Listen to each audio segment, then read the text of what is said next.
Ini proklamasi, ini kitab dari Muhammad sallallahu alaihi wasallam. Ingat, antara orang mukmin dan orang muslim, dan antara orang Quraisy dan orang Yathrib. Lain kalau saudara punya kepedulian sosial yang tinggi untuk membangun kebaikan bagi masyarakat, itulah jihad. Nah, lalu saudara, jihad dengan demikian itu kalau berpedoman pada jalan Allah itu, jihad fi sabilillah itu adalah membangun martabat kemanusiaan.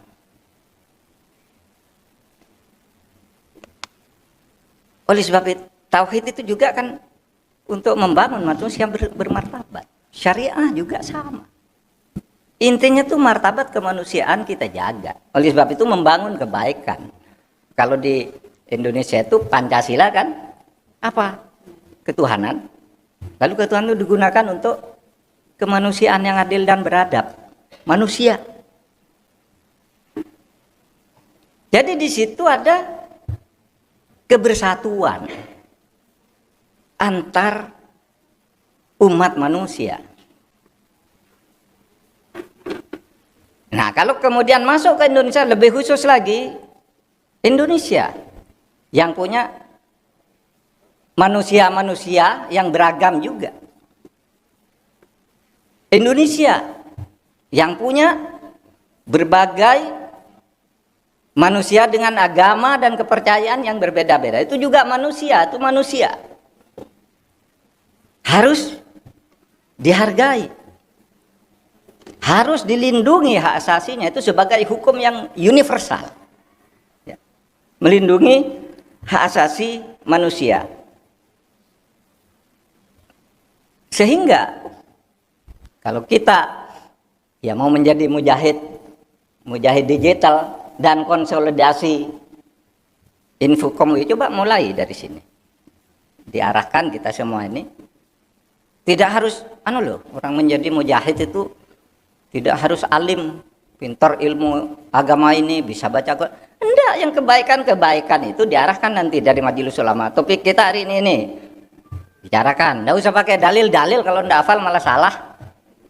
Itu kan banyak tuh di TV itu dalil-dalil salah.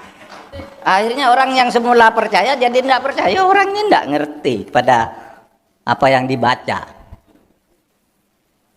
Sehingga saya kan pernah berdebat tuh, udahlah kalau enggak ngerti, yang penting hatinya aja Islami, kemudian lafalnya kalau enggak bisa bahasa Arab ya enggak apa-apa. Wong kata para kiai itu orang baca wolo kuwato itu. Wolo kuwato, kalau hatinya berpikir bahwa tidak ada Tuhan yang lebih berkuasa selain Allah, itu berpahala kok. Lalu disalah-salahkan kan, orang enggak ngerti. Jangan tuh, enggak ngerti apa-apa, jangan didengar wolo kuwato. Jadi yang penting substansinya. Hingga saya katakan, ada orang ngeritik saya, Pak Mahfud tuh kok bilang, sebagai orang Islam kok bilang tidak harus bahasa Arab. Saya bisa bahasa Arab, saya bilang. Tapi bagi saya tidak harus. Anda tidak bisa bahasa Arab, mengkampanyekan bahasa Arab, bilang Assalamualaikum aja salah. Coba tuh, dengar tuh, yang punya podcast. Assalamualaikum warahmatullahi wabarakatuh, gitu.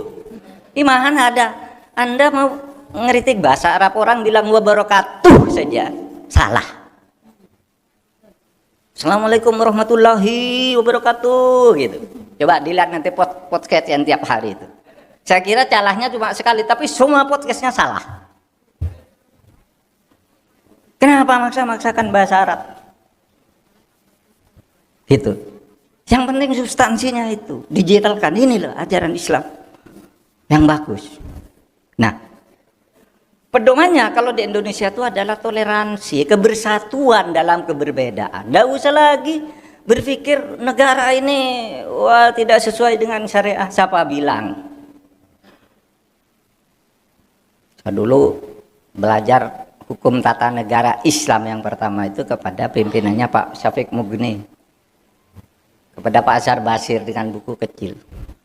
Saya tanya, Pak, ini negara Islam enggak? Indonesia kita boleh enggak negara? Boleh. Lalu dia mencetak buku namanya Imamah. Imamah itu kata lain dari khilafah.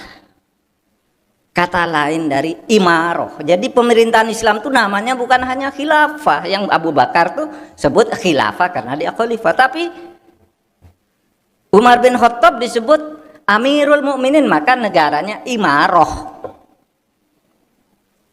Sayyidina Ali, saya imam, disebut imamah.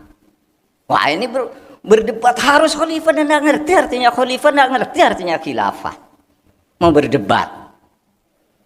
Di Islam itu, negara Islam itu apa sih? Khilafah. Ya, kalau pakai Abu Bakar, kalau pakai Umar, imaroh namanya. Sekarang namanya Uni Emirat Arab tuh keamiran. Kalau keimaman, ya Iran, imamah. Dulu ambil dari Ali. Turki Utsmani ngambil dari Abu Bakar, khalifah, khilafah. Ada juga as-sultani, ya sultan. Itu kan semua dari istilah-istilah agama yang semuanya ada istilah itu di dalam Al-Quran. Kalau di Al-Quran itu kholaif, kata khilafah itu di Al-Quran tidak ada. Tapi ada kata laqad ja'alnakum kholaif. Bila saya menciptakan kamu khalifah, pemimpin-pemimpin di bumi. Nah, oleh sebab itu kalau kita bernegara, saudara, keberbedaan itu adalah keniscayaan. Keberbedaan itu adalah keniscayaan. Tidak mungkin kita kok hidup di satu negara kok Islam semua, tidak mungkin. Tidak mungkin hidup di satu negara kok Arab semua orangnya, tidak mungkin. Tidak mungkin kita hidup di satu negara pikirannya, keyakinan sama semua, tidak mungkin. Itu adalah fitrah. Oleh sebab itu kita harus siap hidup dalam perbedaan itu. Maka ketika Nabi Muhammad Sallallahu Alaihi Wasallam itu mendirikan negara, apa proklamasinya? Proklamasinya, hadza kitab min Muhammadin sallallahu alaihi wasallam bainal mu'minin wal muslimin wal wa baina wa min Quraisyin wa Yasrib wa tabi'ahum falahiqa bihim wa jahada ma'ahum. Ini sama dengan proklamasi kemerdekaan tuh isinya. Apa artinya itu? Apa? Mantap Yahum, dan puak-puak yang ikut mereka yang agamanya beda, sukunya beda, falahiqa bihim, menyatakan bersatu. Sama kan dengan proklamasi kami bangsa Indonesia menyatakan kemerdekaan, bersatu dalam kemerdekaan. Wajah hadamahum, dan berjuang bersama menjadi jahid, mujahid. Wajah hadamahum. Wahum ummatun wahidatun bainan nas. Mereka ini yang di Mekah, ini yang di Madinah, yang dibangun oleh Muhammad ini, ada orang Yahudi, Quraisy, Yasrib, Nasrani, yang Muslim, ada Ansor, ada suku ini, kemudian ditulis dalam sebuah konstitusi, namanya Konstitusi Madinah, terdiri dari 47 pasal. 47 pasal itu, yang 24 pasal itu perlindungan terhadap orang-orang yang berbeda. Coba nanti dibaca tuh, gampang sekarang cari begitu kok. Yang 23 itu bagaimana hidup bersama, mengatur pemerintahan, mengatur macam-macam lah. Nah saudara, oleh sebab itu saya katakan Indonesia ini apa yang kurang? Mau beragama dengan baik, Anda udah dilindungi. Ada orang bilang tuh di Indonesia ada Islamofobi, tidak ada. Yang fobi itu rakyat ke rakyat. Kalau negara tidak ada. Saya ingin tahu apakah ada pemerintah membuat kebijakan nanti Islam? No. Minta Universitas Islam, IAIN dijadikan WIN, udah lakukan. 27 WIN sekarang di Indonesia. Hebat. Minta undang-undang pesantren, kasih. Minta jadi menteri, kasih. Di mana fobinya? Rektor-rektor itu di UGM, ITB, apa sekarang bawa sejadah.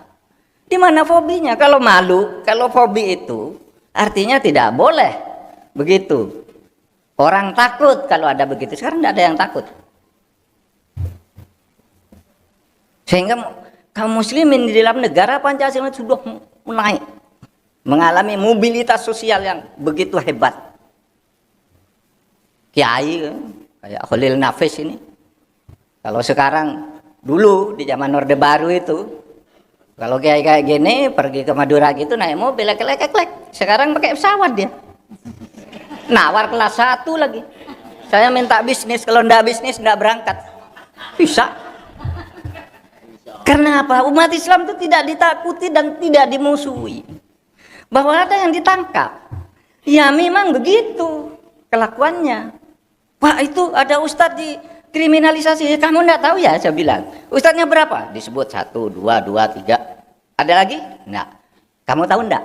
Jumlah ustadz dan ulama di Indonesia ratusan ribu, hanya 2-3 kiai kamu ribut. Padahal dia terbukti melakukan kriminal.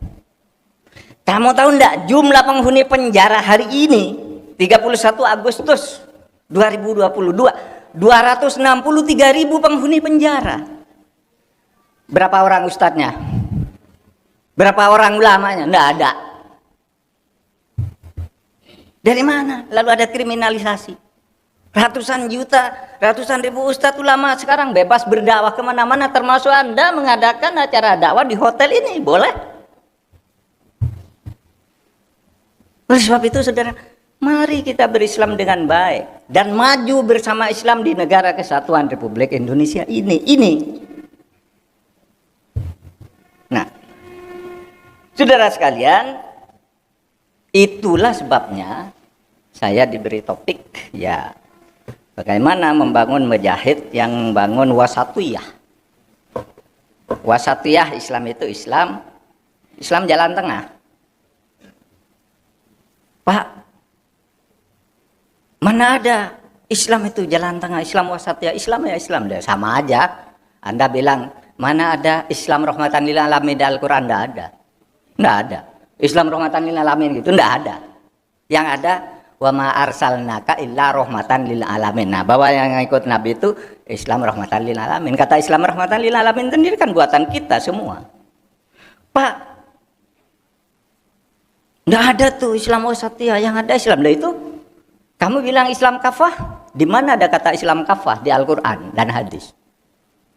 Nggak ada. Yang ada udkhulu fis silmi kafah. Sama dengan wasatiyah ini, qad ja'alnakum ummatan wasato. Kamu letakkan kamu umat di tengah-tengah. Nah, itulah Islam wasatiyah, Islam yang di tengah. Apa ciri-cirinya? Ada tawazun, tasamuh, islah dan sebagainya, yang kalau Majelis Ulama itu merumuskannya 8 apa 13 gitu. Nah itu wasatiyah Islam yang membuat nyaman terhadap orang lain, tapi juga saudara membuat nyaman, tegas dalam penegakan hukum, meskipun itu sesama orang Islam.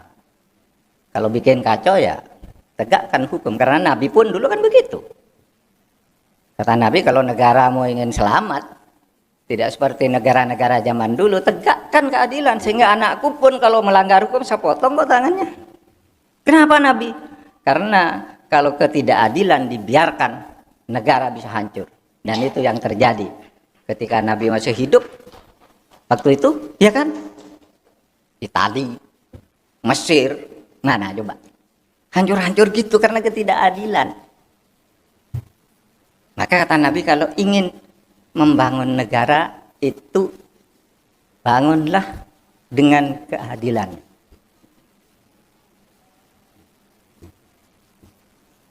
Ali bin Abi Thalib